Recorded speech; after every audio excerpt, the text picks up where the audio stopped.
Hi, my fellow South Africans. It's David Coetzee here. Hope you're well from Spectrum National Party.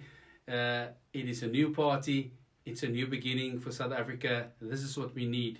We need a party that will take South Africa forward. The problem we got at the moment is we've got so many parties out there and they're not doing anything. We've got parties that's got big votes, but they're not really coming to the party. They've been around in politics for years and years, and nothing is changing. Everything gets blamed on the ruling party, that obviously is to blame for a lot of things, but they also to blame because they're not really taking them on properly in the court of law. But today I actually want to speak to you about farm murders and violence against men, women, and children. It's become a pandemic in South Africa that people just go onto a farm and kill farmers brutally. It's unacceptable. From Spectrum National Party side, we are very much obviously against it. We have marched already with the likes of Justice for Farmers, and what we've seen in the past few weeks, we are so upset about Becky Cele, the police minister, that will come out and say, oh, but the farmers mistreat their workers and that's why they targeted. That is now his answer, and that's why it's not a priority crime. I mean, it's crazy if you think about it. How can somebody that's in that type of position of power make a statement like this? I mean, it's unacceptable. A Spectrum National Party, if he was my police minister, he would have been fired. Now, I'm the vice president of Spectrum National Party. I am not the president, but it's interesting. I'm the white vice president. So why would I say that? In Spectrum National Party, we have all races on our minds. What we're going to do is, and what we have done, the structure is the following, is that we have a white vice president, a colored vice president, an Indian vice president, and a black vice president. Currently, our president is a colored, and he is Christopher Claassen. So this is a structure we want to take forward, because the only way we can change South Africa is we do it together. We take hands and we do it together. It's not going to help you get violent. It's not going to help. We're going to target certain races. It's just going to bring more destruction and division.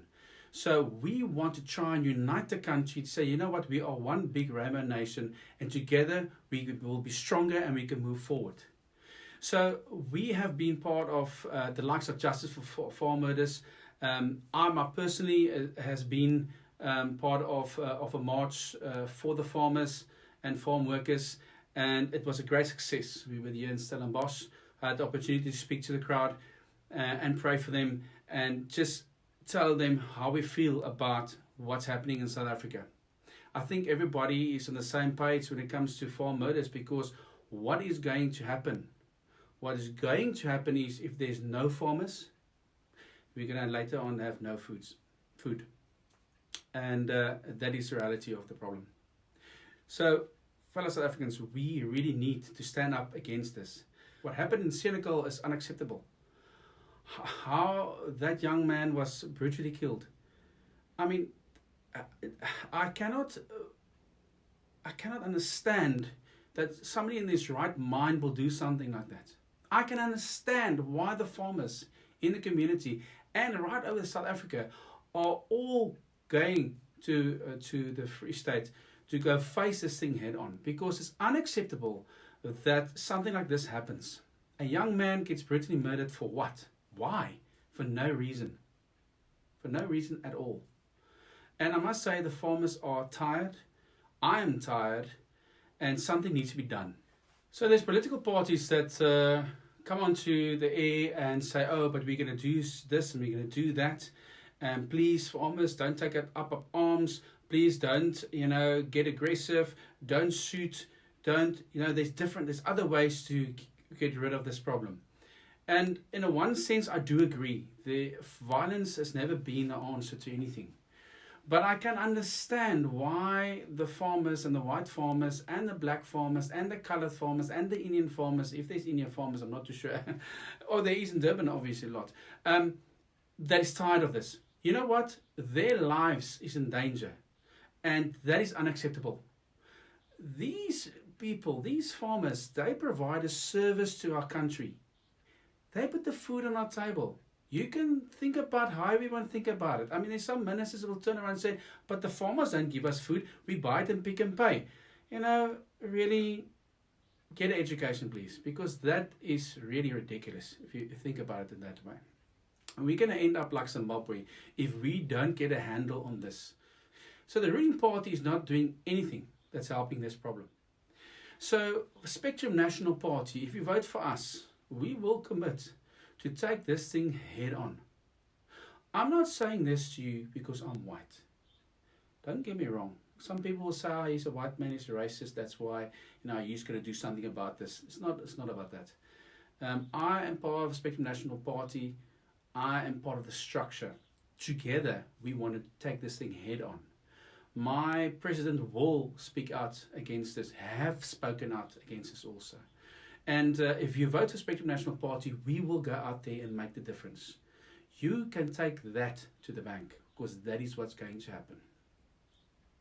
Now about this whole thing about women and children that is being abused in South Africa. And there's men also. I'll get to that point why I say men also getting abused.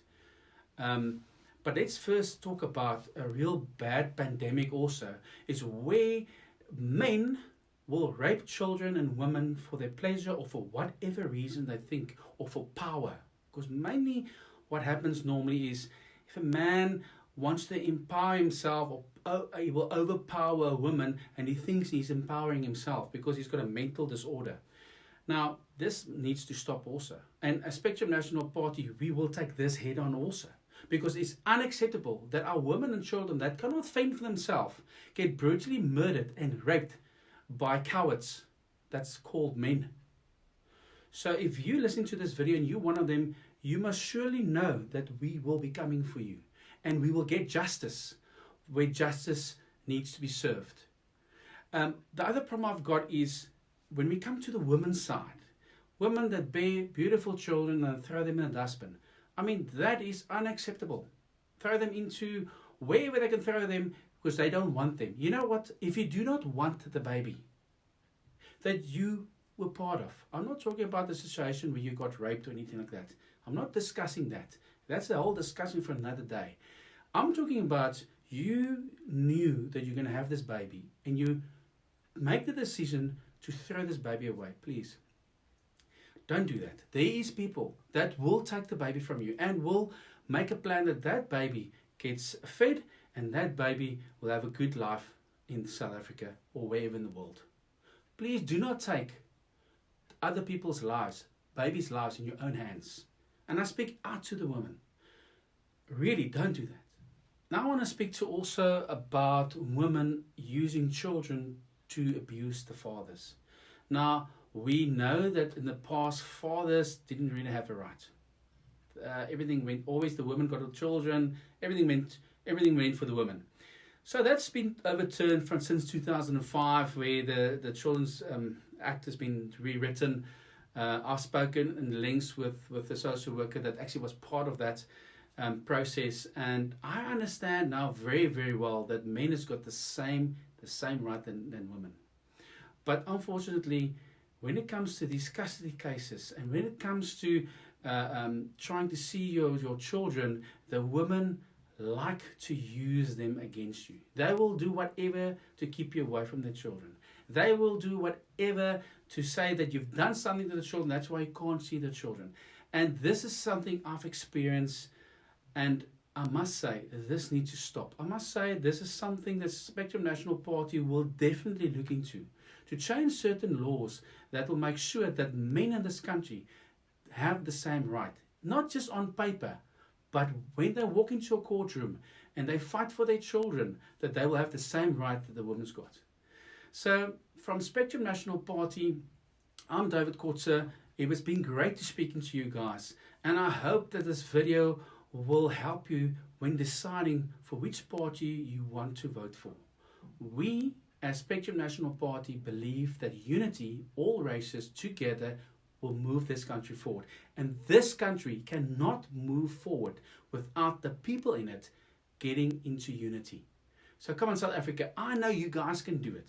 I know you guys are tired. I know you guys have all got the same issues: poverty, corruption, farm murders, and we can go on. There's so many issues. Spectrum National Party is the party for the people, and we want to make a change. We are not going to be hooligans. We are not going to be radicals. We are going to look at the situation, look at the problems, and handle it as it comes, and in a way that people can relate to. Not aggressively, not fighting and swearing and going crazy as some of these radicals parties are doing. No, we're not into that. We are into get to the facts. Here's the facts. This is how we handle it, and this is how we change it. And I'm sure together we will be stronger. Have a great day. Bye-bye.